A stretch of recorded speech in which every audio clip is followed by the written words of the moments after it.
नमस्ते प्रणाम। मैं हूँ आपकी वंदना। स्वागत करती हूँ भोजपुरी लोकगीत आनंद के चैनल पे। आप लोग आनंद लीजिए और इस चैनल को सपोर्ट करिए। ढेर सारा प्यारा आशीर्वाद दीजिए फ्रेंड। हम लोग प्यारा सा नाच गीत लेके आए, नहीं पचरा गीत है, चेहरे पे पचरा गीत लेके आए हैं। देवी जी का गीत है, कैसे लगेगा कमेंट बॉक्स में बताइएगा और इनके चैनल को सपोर्ट करिएगा। चलो।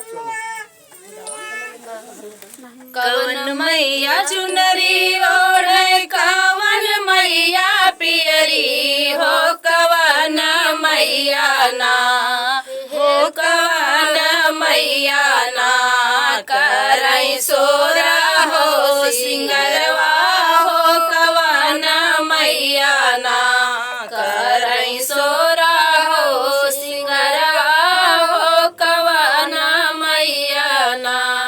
दुर्गा मैया चुनरी ओढ़े, काली मैया पियरी हो, शीतल मैया ना हो, शीतल मैया ना करई सोरा हो सिंगरवा हो, शीतल मैया ना करई सोरा हो सिंगरवा हो, शीतल मैया ना।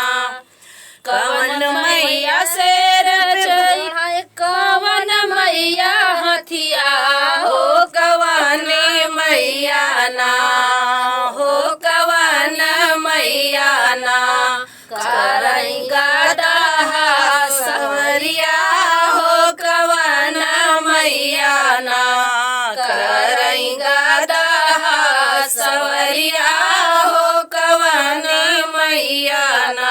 दुर्गा मैया शेर चढ़ई, काली मैया हथिया हो, शीतल मैया ना हो, शीतल मैया ना करई गदा सवरिया हो, शीतल मैया ना करई गदा सवरिया हो, शीतल मैया ना। कवन मैया त्रिशूल लेहनी, कवन मैया खड़ग हो, कवन मैया ना लेहली, कवन मैया ना लेहली जोड़ा नारियरवा हो, कवन मैया ना।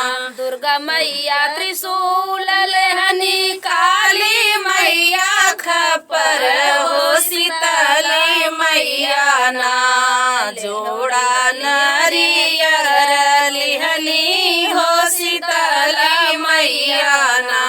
कवन मैया गोर बाटी, कवन मैया करिया हो, कवन मैया ना बाटी आगिया के पतरी हो, कवन मैया ना बाटी आगिया के पतरी हो, कवन मैया ना।